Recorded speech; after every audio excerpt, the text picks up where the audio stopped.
Friends, welcome to my channel. आज फिर अपने चैनल पे मैं आप सभी लोगों का पूरे सम्मान के साथ स्वागत करती हूं।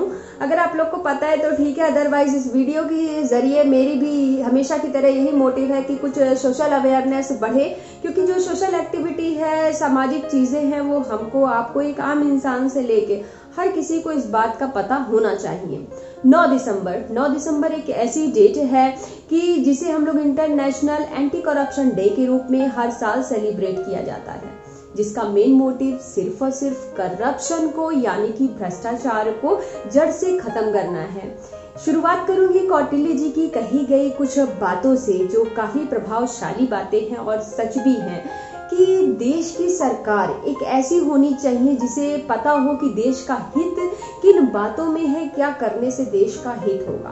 और सबसे बड़ी चीज कौटिल्य जी ने कही कि एक ऐसा व्यक्ति उस पद के लिए नियुक्त होना चाहिए जिसे अच्छे से पता हो कि जो देश का धन है उसे दिन प्रतिदिन यानी डे बाय डे उसमें हम कैसे इंक्रीमेंट, कैसे कहा जा सकता है कि बढ़ोतरी कैसे करें उस देश के धन में, ना कि कुछ ऐसा कुछ कि वो दिन पे दिन देश का धन खत्म हो जाए और भारत का भविष्य या किसी भी देश का भविष्य अंधकार में चला जाए।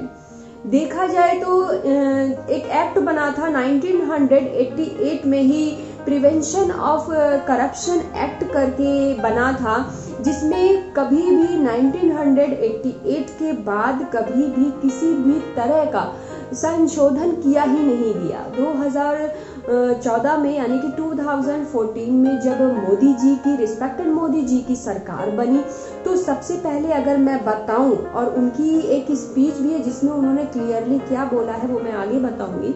2014 में जब उनकी गवर्नमेंट बनी तो उनका जो सबसे पहला उद्देश्य, जो मोटिव था, जो वो लेके सबसे पहले सामने आए, वो था जीरो टॉलरेंस टुवर्ड्स करप्शन।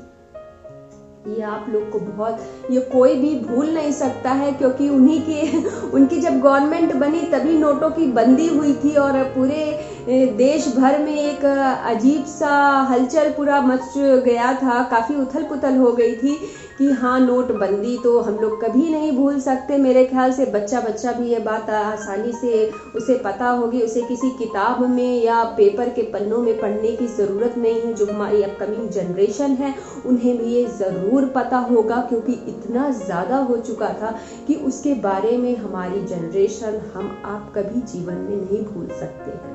क्योंकि जब से, अगर मैं अपनी बात करूं तो हम लोगों ने भी जब से होश संभाला तो सरकार चाहे किसी की भी बनी, कुछ ऐसा स्टेप नहीं लिया गया कि जो ऐसा हम लोगों को भी लगे कि हाँ, अब देश की जो बागडोर है वो सही हाथों में है और देश का जो भविष्य है, हमारे भारत का, स्पेशली हमारे भारत का फ्यूचर अब सेफ और सिक्योर हाथों में है। करप्शन को हमेशा के लिए खत्म करना ये इतना आसान नहीं है। इसकी रिस्पॉन्सिबिलिटी मैं बोलना चाहूंगी, इस वीडियो के थ्रू मैसेज देना चाहूंगी कि वो रिस्पॉन्सिबिलिटी हमारी, आपकी, हर किसी की है। वो सिर्फ और सिर्फ सरकार की नहीं है, वो हमारा भी दायित्व बनता है कि हम अपने जीवन को एक सही डायरेक्शन में, एक पॉजिटिव वे में लेके जाएं और करप्ट होने से खुद भी बचे और अब जो जनरेशन है उसे भी करप्ट होने से बचाए। अभी मैंने कहा कि 2015 में रिस्पेक्टेड मोदी जी ने एक स्पीच दी थी। उस स्पीच में उन्होंने एक बहुत खूबसूरत बात बोली। इसके पहले अगर देखा जाए तो हमेशा हम लोग कहते हैं कि ऐसा सुना जाता था कि अरे उसने रिश्वत ली तो वो इंसान जो है रिश्वत लेने वाला हुआ। गलत इंसान वो हुआ जो रिश्वत ले रहा है, या वो जो सामने वाले की सिफारिश को सुन रहा है, चाहे वो बातों के जरिए हो या वो पैसे के थ्रू बने, किसी भी रूप में वो हो सकता है। तो करप्टेड इंसान सिर्फ उसी को कहा जाएगा कि जो ले रहा है। लेकिन मोदी जी की बातें आप सुनिए, उनकी तो हर बातों में कुछ ना कुछ एक सीख मिलती है। अगर वो 10 मिनट बोले तो भी, अगर 1 घंटे बोले भी, तो सिर्फ उनके जो स्पीच होती है उसमें सीखने के लिए काफी कुछ होता है। और मैं बोलूंगी भी कि आप लोग समय निकाल के जरूर उनकी बातों को सुना करें, काफी कुछ सीखने को मिलेगा और काफी कुछ इंस्पायरिंग स्पीच वो हमेशा देते आते हैं। और उनकी शब्दों की जो ताकत है, उन्हें आप सुनिए तो आपको खुद समझ में आएगा। तो 2015 में उन्होंने अपनी स्पीच में ये बात बोली है कि रिश्वत देने वाला भी और रिश्वत लेने वाला भी, दोनों पर्सन करप्टेड कहा जाएगा। अगर हम दे रहे हैं तो हम भी करप्टेड हैं, और हमसे जो रिश्वत ले रहा है या ऐसा कुछ भी कर रहा है तो वो भी करप्टेड पर्सन है। अगर आप लोगों ने देखा हो तो कभी कुछ ऐसा, किसी की भी सरकार बनी है तो कभी कुछ ऐसा नहीं हुआ है जिसका मोटिव सिर्फ और सिर्फ ये रहा हो कि नहीं, सबसे पहले हमको करप्शन को ही रिमूव करना है, करप्शन को ही एलिमिनेट करना है, जड़ से खत्म करना है। अगर उसकी पहल की है तो सबसे पहले उसके लिए मैं एक बिग सैल्यूट देना चाहूंगी हमारे रिस्पेक्टेड प्रधानमंत्री जी को, कि जिन्होंने इतना मतलब एक इतना अच्छा इनोवेटिव स्टेप लिया है जब से वो प्रधानमंत्री के पद को उन्होंने संभाला है। काफी बड़े बड़े काम उन्होंने किए हैं कि जो असंभव से लगते थे। सबसे बड़ी अगर बात की जाए तो इसमें ब्लैक मनी की मैं बात करूंगी। ये जो भ्रष्टाचार चल रहा है, ये जो करप्शन चल रहा है, अगर उसे रोकने का सबसे बड़ा कदम किसी ने उठाया तो वो आप लोग भी जानते हैं। जैसा कि मैंने कहा कि बच्चों को भी, हमारी जनरेशन को कहीं उसको पढ़ने की जरूरत नहीं है किताब या पेपर के पन्नों पे। बच्चे भी बहुत अच्छे से जानते हैं कि हाँ, मोदी जी की सरकार बनी तो सबसे पहले उन्होंने अपना जो स्टेप उठाया है वो करप्शन को हटाने के लिए ही हटाया, और ये सबूत है इस बात का कि उन्होंने सबसे पहले ब्लैक मनी को रोका है। और उस समय आपको भी पता है कि कितना ब्लैक मनी इकट्ठा किया गया था। आज के डेट में बहुत प्राउडली हम लोग कह सकते हैं कि हाँ, हमारे देश की, जैसा कि कौटिल्य जी ने कहा, आज के डेट में बहुत गर्व के साथ बच्चा बच्चा, और हम लोग हर कोई कह सकते हैं कि हाँ, हमारे देश के प्रधानमंत्री, हमने जिन्हें चुना है, रिस्पेक्टेड प्रधानमंत्री मोदी जी हैं। हमारे देश की बागडोर एक बहुत सही और अच्छे हाथों में है, जिससे कभी भी हमारे देश को नुकसान नहीं होगा। उनका उठाया गया हर एक कदम, अगर आप, जब से उनकी गवर्नमेंट बनी है, अगर आप ध्यान देंगे, उनका उठाया गया हर एक कदम, हर एक सरकार ने जितना नहीं किया जितना उन्होंने किया जब से उनकी गवर्नमेंट बनी है। बस ज़रूरत है तो थोड़ी सी अवेयरनेस इस चीज़ की बढ़ाने की, कि जैसे कि मैंने कहा कि सिर्फ गवर्नमेंट की जिम्मेदारी नहीं है, रिस्पॉन्सिबिलिटी हमारी आपकी भी है। और सबसे बड़ा करप्शन को रोकने का एक चीज़ मैं बता दूं, अगर चीज़ें जड़ से ख़त्म करनी है तो सबसे बड़ा जो स्टेप है, इनिशिएटिव है, हमको आपको लेना है। वो कैसे? वो हमारे बच्चों को एक सही शिक्षा देके। हमारे बच्चों को ये बातें ज़रूर बताना चाहिए। स्पेशली मैं हमेशा बोलती आती हूँ कि मेरे जो ब्लॉग्स होते हैं वो बच्चों के कहीं ना कहीं बच्चों को रिलेट करते ही हैं, क्योंकि आने वाले टाइम में जो हमारा फ्यूचर है वो सिर्फ और सिर्फ हमारे बच्चे हैं, उन्हीं के हाथ में सब कुछ है। अगर आप किसी भी सेक्टर की बात करें, जैसा कि मैंने कहा, अगर रिश्वत की बात करें या सिफारिश की बात करें तो देखा जाएगा, चाहे वो मेडिकल सेक्टर हो गया, या वो एग्रीकल्चर की फील्ड में हो गया, चाहे वो एजुकेशन के फील्ड में हो गया, या वो बैंकिंग के फील्ड में हो गया, एनीवेयर, एनी टाइम, कहीं भी मैं बात कर रही हूँ, हर जगह कोई जगह ऐसी बची नहीं है जो करप्शन से रिलेट ना करती हो। हर जगह करप्शन है, हर जगह भ्रष्टाचार है। तो इस चीज़ की अवेयरनेस ज़रूर हम लोगों के बच्चों को समय रहते बिल्कुल बतानी चाहिए, समझानी चाहिए कि हाँ, इन फ्यूचर आने वाले टाइम में अगर वो किसी भी पद को संभालते हैं या जहाँ भी उनका सिलेक्शन होता है, तो सबसे बड़ी चीज़ है ऑनेस्टी को ध्यान में रखें और देश के हित को ध्यान में ही रखें। उनको कोई भी कदम आगे उठाना है, हर वो काम, हर वो चीज़, कुछ भी करने से पहले सबसे पहले ये चीज़ें हम लोग के बच्चों को दिखानी है, बतानी है, समझानी है काफ़ी अच्छे ढंग से कि हाँ, हमारे बच्चे कुछ भी करें तो उसमें सबसे पहले हमारे देश का हित हो। इसमें नाम अगर मैं बताना चाहूँ तो मैं सबसे पहले बोलूँगी कि बच्चों को ज़रूर बताएं कि उसमें सबसे पहले मैं मोदी जी का ही नाम लेना चाहूँगी, क्योंकि जब से मैंने बोला, जैसा कि होश संभाला, कभी कुछ ऐसा काम नहीं हुआ कि हाँ, किसी का मैं नाम लूँ, लेकिन इन्होंने इतने बड़े बड़े काम किए कि ज़रूर हमारे बच्चों को भी पता होना चाहिए कि हाँ, जब भी हम कोई काम करें, जब भी हम कुछ ऐसा कि कुछ ऐसी चीज़ें जिसका कमांड हमारे हाथों में है, तो उसका हम लोग गलत मिसयूज ना करें। और ये सीख हम हमारे बच्चों को ज़रूर दें कि हाँ, आने वाले टाइम में कैसे क्या करना है।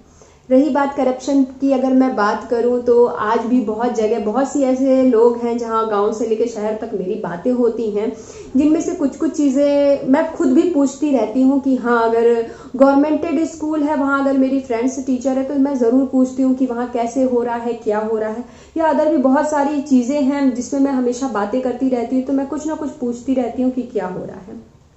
एक बहुत बड़ी चीज़ बताऊंगी यहाँ पे कि जैसे मैंने कहा कि मोदी जी की जब सरकार बनी तो काफ़ी बड़े बड़े स्टेप उन्होंने लिए। आज से पहले अगर आप लोगों को पता हो कि कभी भी ऐसा कुछ नहीं हुआ कि गवर्नमेंट स्कूल में कुछ इस टाइप का किया गया हो या मेडिकल लाइन में कुछ भी इस टाइप का किया गया हो। आज के टाइम में अगर आप लोग देखेंगे तो सरकारी स्कूल में कॉपी किताब बैग से लेके खाना वगैरह हर चीज का अरेंजमेंट गवर्नमेंट कर रही है। लेकिन बस वही कहा जा रहा है ना कि करप्शन को खत्म करना इतना आसान नहीं है। करप्शन को खत्म करना सिर्फ गवर्नमेंट की ड्यूटी रिस्पॉन्सिबिलिटी नहीं है, उनसे ज्यादा ये हमारी रिस्पॉन्सिबिलिटी है। यहाँ पे एक और लाइन बोलूंगी जो मोदी जी ने बहुत खूबसूरती के साथ कहा है। एक लाइन है उनकी कि उन्होंने बोला था कि हमें आपको ऐसे रहना चाहिए कि सरकार का ना ज्यादा दबाव महसूस हो हमें, और ना सरकार का अभाव महसूस हो। तो वही बात है कि हम लोग रिस्पॉन्सिबिलिटी लेना नहीं चाहते। गवर्नमेंट अपने तरफ से सब कुछ दे रही है, चाहे वो किसान लोग हों, किसान लोगों के भी खाते में काफी कुछ धन के रूप में लाखों रुपए हर महीने हर साल लाखों कितना दिया जा चुका है जो सही रूप में उनके पास पहुंच रहा है। लेकिन फिर भी कहीं ना कहीं कमी है। जैसा कि मैंने कहा कि गवर्नमेंट स्कूल में खाने से लेके हर जगह की व्यवस्था की गई है, लेकिन उसमें भी कुछ करप्टेड लोग गवर्नमेंट स्कूल में भी हैं। वो इसलिए क्योंकि कहीं ना कहीं से बातें पता चलती ही हैं। जो अनाज गवर्नमेंट की तरफ से बच्चों के लिए आता है उसमें से भी चोरी करके कुछ ना कुछ वो रख ही लिया जाता है। नो डाउट इसको मैं बिल्कुल क्लियरली बोल सकती हूँ। बहुत से लोगों को अगर देखा जाएगा, चाहे आशा किरण की बात कर लें, चाहे और भी बहुत सारे आंगनबाड़ी करके अगर कर लें, आज सरकार ने इतना उपलब्धि इतनी सारी फैसिलिटी कर दी है कि अगर आप देखेंगे तो काफी कुछ लेडी लोग के लिए भी काफी अनाज वगैरह, अगर देखा जाएगा प्रेग्नेंट लेडी है तो उनके लिए भी काफी कुछ ड्राई फ्रूट्स से लेके दाल वगैरह से लेके हर चीज अरेंज कराया जाता है। लेकिन उसमें भी कहीं ना कहीं भ्रष्टाचार करप्शन लोग लोग करते हैं। नाम लिखवाया जाता है, जो एक्स्ट्रा नाम है किसी का भी डाल दिया जाता है, और गवर्नमेंट अगर 50 लोगों का नाम लिखाया जा रहा है तो उन 50 लोगों के हिसाब से वो चीजें गवर्नमेंट मुहैया कराती है, यानी दिलाती ही दिलाती है। तो गवर्नमेंट अपनी तरफ से बहुत कुछ कर रही है, लेकिन हम आप चूक नहीं रहे करप्शन को फैलाने से। तो मैं सबसे पहले यही बोलूंगी कि वो लोग जो सक्षम हैं, जो इसके लिए पूरे सक्षम है कि हाँ हम कमा सकते हैं, हम अपना 3 टाइम का खाना अरेंज कर सकते हैं, सब कुछ कर सकते हैं, तो मुझे नहीं लगता ये छोटी मोटी चोरी से कुछ होने वाला है। अगर गवर्नमेंट गरीब लोगों के लिए कुछ कर रही है तो वो सही चीज सही लोगों के पास सही समय पे पहुंचनी चाहिए। कम से कम इतनी अवेयरनेस और इतनी इंसानियत हमारे आपके अंदर होनी चाहिए। देखा जाए तो अभी पिछले महीने अभी न्यूज में सुन रही थी तो न्यूज में ये चीजें बोली गई हैं कि हर साल ये सर्वे होता रहता है, देखा जाता है कि हाँ कौन सा देश ज्यादा मतलब रिश्वत ले रहा है इस टाइप से। तो अभी जो हाल ही में सर्वे हुआ उसमें देखा गया है कि पूरे एशिया का सबसे करप्टेड जो देश है वो हमारा भारत है। जो सबसे करप्टेड देश है वो हमारा देश है, और सबसे कम रिश्वत लेने वाले में जो नाम है वो है आपका दक्षिण कोरिया और जापान है। जापान का 2% दिखाया गया है और दक्षिण कोरिया का 10%। और जहां इंडिया की बात आई, जहां परसेंटेज देखा गया, आंकड़ों को गिना गया और कुछ बातें कुछ जनता से जब पूछा गया तो उनके हिसाब से परसेंटेज का जो आंकड़ा रखा गया है वो बोला गया है कि 47% लोगों का अभी भी कहना है कि ये करप्शन डे बाय डे बढ़ ही रहा है। 27% जो निकाला गया उनका ये कहना है कि नहीं करप्शन कुछ कम हुआ है। 23% लोगों का कहना है कि जो जैसा है वो वैसे ही पड़ा हुआ है, ना बढ़ा है करप्शन ना घटा है करप्शन। और 3% लोगों का आंकड़ा ऐसा बताया गया है कि उन्होंने कुछ बोला ही नहीं है, कि कुछ पता ही नहीं, हमें कुछ कहा नहीं जा सकता। लेकिन एज अ ह्यूमन बीइंग अगर हम लोग सोचेंगे बहुत ध्यान से तो कहीं ना कहीं से हमारे देश में ये चीजें अभी भी हैं कि एक रिश्वत लेने का या हमारा काम नहीं हो रहा है तो चलो कुछ सिफारिश कर दें या फिर कुछ पैसे से अगर हमारा काम हो जाता है तो हम उस जोन में बिल्कुल कंफर्टेबल अपने आप को मानते हैं कि चलो कैसे भी करके हमारा काम हो जाना चाहिए, हो जाएगा, और हो भी रहा है, अभी भी हो रहा है। तो वही मैंने कहा कि इस करप्शन डे में हम लोगों को ये अपना एज अ ह्यूमन बीइंग अपना मोटिव बनाना चाहिए कि गवर्नमेंट बहुत कुछ कर रही है तो उसको भी सपोर्ट की जरूरत है।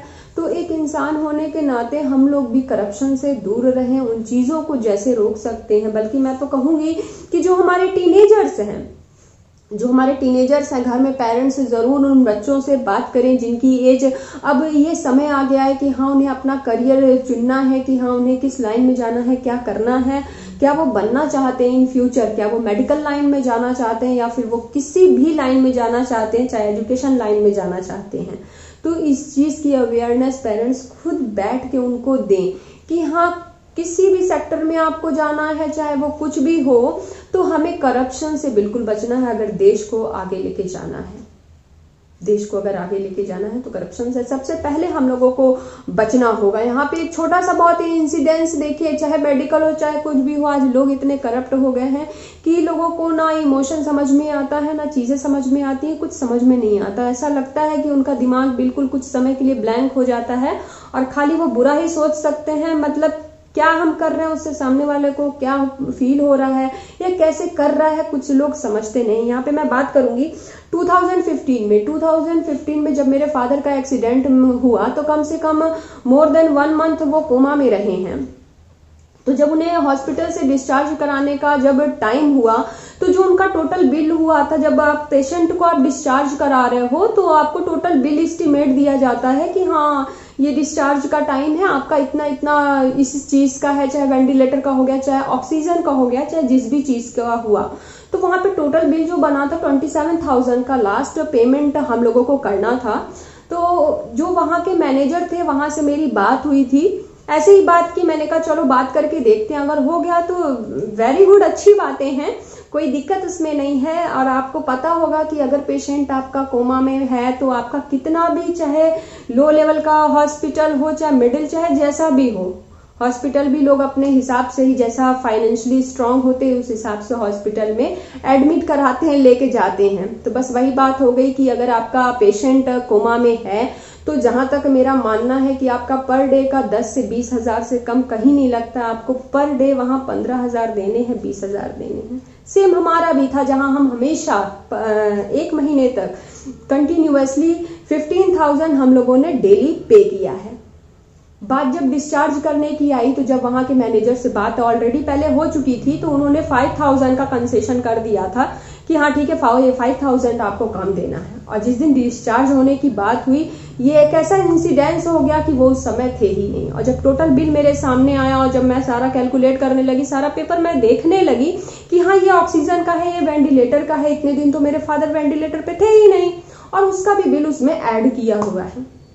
और आप ट्रस्ट नहीं करोगे, जैसे ही मैनेजर के पास मैं लेके फिर दोबारा जब मैंने सारा मैच किया और जब मैं मैनेजर से मिली कि ये चीजें क्या है, टोटल बिल बना हुआ है, इतने दिन मेरे फादर वेंटिलेटर पे थे ही नहीं फर्स्ट ऑफ ऑल, और सेकंड थिंग इज दैट अगर ये बिल टोटल बना हुआ है तो इसमें 5,000 का ऑलरेडी कंसेशन किया हुआ है। मैनेजर से मेरी बात हुई है तो मतलब मेरे हाथ से ही उन्होंने पेपर लिया है और तुरंत उसको मोड़ के जितना उनसे हो सकता था उसको उन्होंने डस्टबिन में डाल दिया और फिर से उन्होंने एक फ्रेश बिल बनाया जो बिल्कुल जेन्युइन था, जो मुझे पे करना था। तो कहने का मतलब है क्या कि आपका पेशेंट हो, चाहे वो मेडिकल लाइन हो या आपका एजुकेशन लाइन हो, सामने वाला ये बिल्कुल नहीं समझता। आपने 50,000 एडमिशन के मांगे या आपने 50,000 एक पेशेंट है आपने हॉस्पिटल में मांगे, तो सामने वाला ये क्यों नहीं समझता है कि हम जिससे मांग रहे हैं वो अरेंज कैसे कर रहा है, वो कहाँ से लाएगा।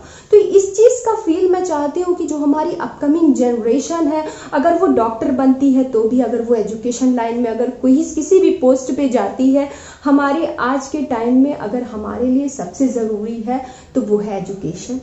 एजुकेशन के बाद हमारे लिए सबसे ज़रूरी है कि कहाँ हॉस्पिटल से रिलेट करके हमारे बच्चे मेडिकल लाइन में क्या कर रहे हैं, हमारी हेल्थ को लेके, हमारी एजुकेशन के लिए, हमारा जो बैंक का है, ये सारी चीज़ों का अपना अपना एक रोल है। तो अब जो जनरेशन है, देखिए करप्शन को, ये आप भी मानते होंगे कि करप्शन को कोई जादू की छड़ी घुमा के या सिर्फ 1 मिनट में हम लोग कुछ ऐसा नहीं कर सकते हैं कि, या हमारे रिस्पेक्टेड मोदी जी भी कितनी भी कोशिश कर लेंगे, लेकिन ये करप्शन एक ऐसी चीज़ है जिसने ऐसी जड़ पकड़ी हुई है जिसे अगर इसकी जड़ को ख़त्म करना है तो अब जो जनरेशन आ रही है उसे भी हमें इस चीज़ के लिए मेंटली बिल्कुल स्ट्रांग और बिल्कुल प्रिपेयर करना है कि हाँ, अगर वो किसी चीज़ की बागडोर आने वाले भविष्य में अपनी हाथ में लेते हैं अपने हाथ में लेते हैं तो उस चीज़ को पूरी ऑनेस्टी, पूरी ईमानदारी के साथ करें।